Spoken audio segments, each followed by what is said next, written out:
सुषमा जी की आज सुबह से ही तबीयत ठीक नहीं लग रही थी। एसी में बैठे बैठे भी उन्हें पसीना आ रहा था।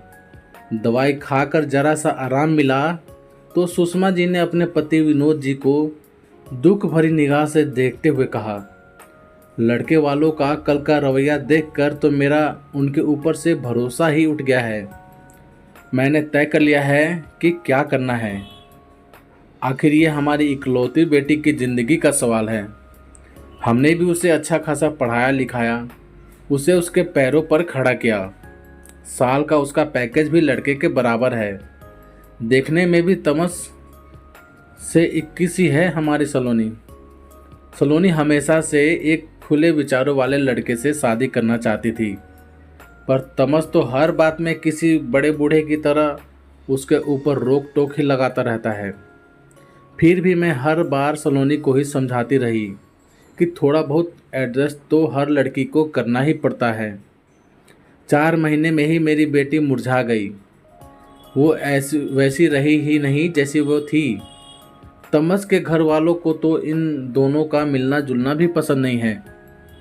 सलोनी उससे फ़ोन पर बात करना चाहती है तो भी आधी से ज़्यादा बार वो अपने व्यस्त होने का बहाना बना देता है। सलोनी खुलकर जीने वाली लड़की है, पर तमस हर वक्त उसे टोकता रहता है। धीरे बोलो, धीरे हंसो। अरे शादी होने जा रही है, सलोनी उसकी पत्नी बनने जा रही है, ना कि गुलाम। फिर भी जिस दिन से रिश्ता पक्का हुआ है, हम हर बात में उनके आगे हाथ जोड़कर ही खड़े रहते हैं। आखिर लड़की वाले जो ठहरे।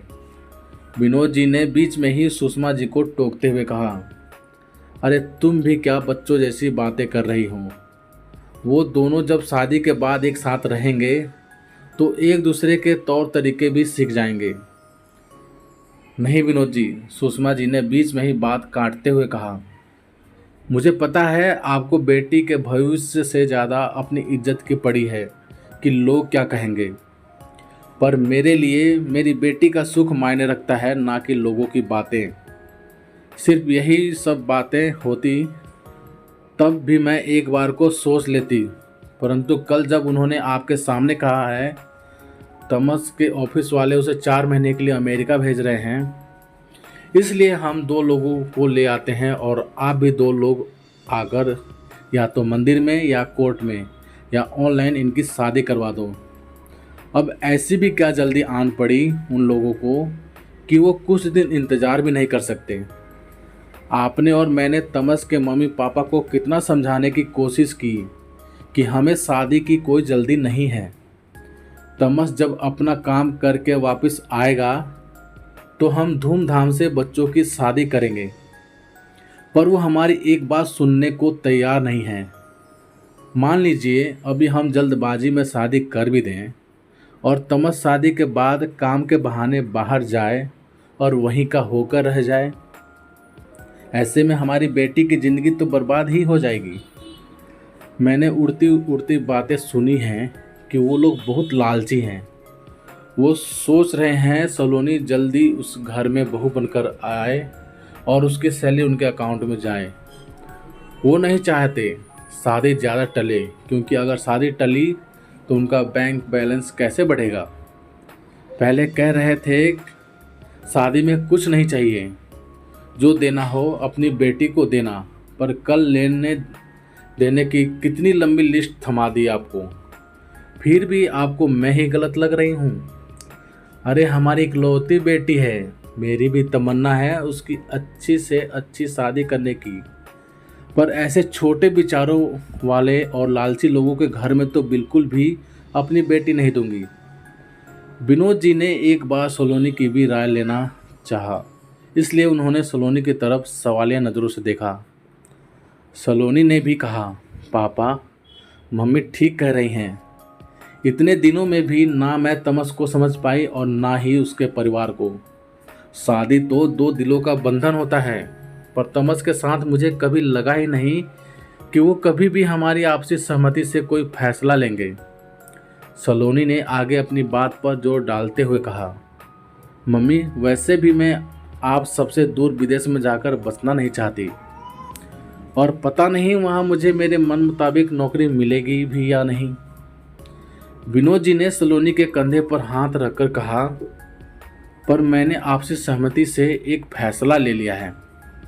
उन्होंने फ़ोन उठाया और लड़के वालों को शादी के लिए मना कर दिया।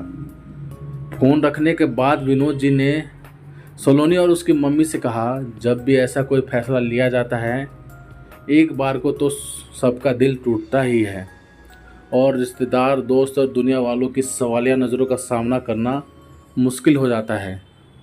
पर अगर इस एक फैसले से सलोनी को ज़िंदगी भर रोने से बचाया जा सके तो ये फैसला लेने में देर क्यों करनी थी।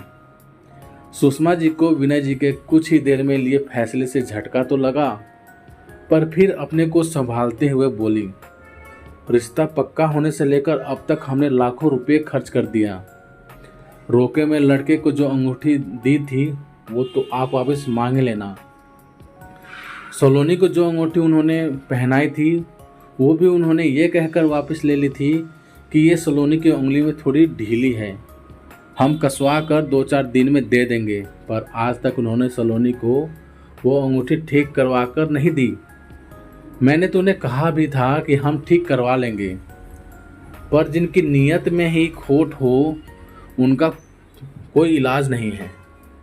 सलोनी ने अपनी सहेलियों को तमस के साथ उसका रिश्ता टूटने की बात बताई तो सबने मिलकर उसको यही समझाया कि शादी होने के बाद वो लोग तुझे और तेरे मम्मी पापा को अपनी रोज़ रोज़ की मांगों से तंग करते, तुम सबका एक पल जीना दुश्वार करते। उससे तो अच्छा ही है तुम सब ने मिलकर एक अच्छा फैसला लिया।